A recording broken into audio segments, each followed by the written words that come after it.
નમસ્કાર, અમારી news channel news for Kathiawad ને લાઈક કરો, શેર કરો અને સબસ્ક્રાઇબ કરો.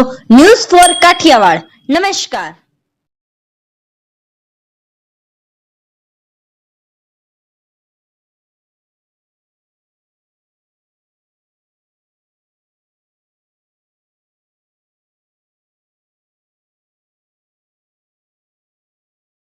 જૂનાગઢ સ્ટેન્ડિંગ કમિટીના ચેરમેન હરેશભાઈ પરસાણાએ અશાંત ધારો લાગુ કરવા મુખ્યમંત્રીને કરી રજૂઆત. અગાઉ પણ મુખ્યમંત્રીને અશાંત ધારો લાગુ કરવાની રજૂઆત કરેલી જ હતી, પરંતુ હમણાં મહેસાણા શહેરમાં લાગુ કરવાનું સરકારે જાહેર કર્યું હોય ફરીથી રિમાઇન્ડર માટે મુખ્યમંત્રીને રજૂઆત કરતા સ્ટેન્ડિંગ કમિટીના ચેરમેન હરેશભાઈ પરસાણાએ જણાવ્યું હતું. આમ તો ઘણા સમયથી આ અશાંત ધારો લાગુ કરવા માટેની અનેક વિસ્તારના લોકોની રજૂઆતો આવેલી છે.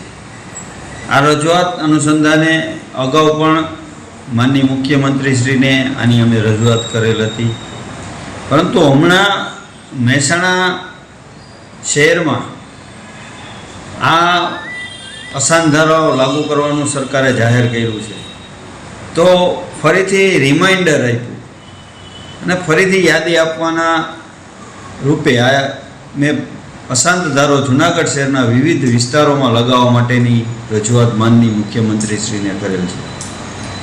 ક્યાં ક્યાં વિસ્તારો? એમાં ખાસ કરીને ઉપરકોટ વિસ્તાર, દીવાન ચોક, પંચાટડી ચોક, જોશીપુરા, ખામદ રોડ, મીરાનગરની આજુબાજુનો વિસ્તાર, વાણંદ સોસાયટી, આવા વિસ્તારના લોકોની અમને વારંવાર રજૂઆતો આવી છે અને આ વિસ્તારમાં અશાંત ધારો લગાવવા માટે અમારી રજૂઆત છે.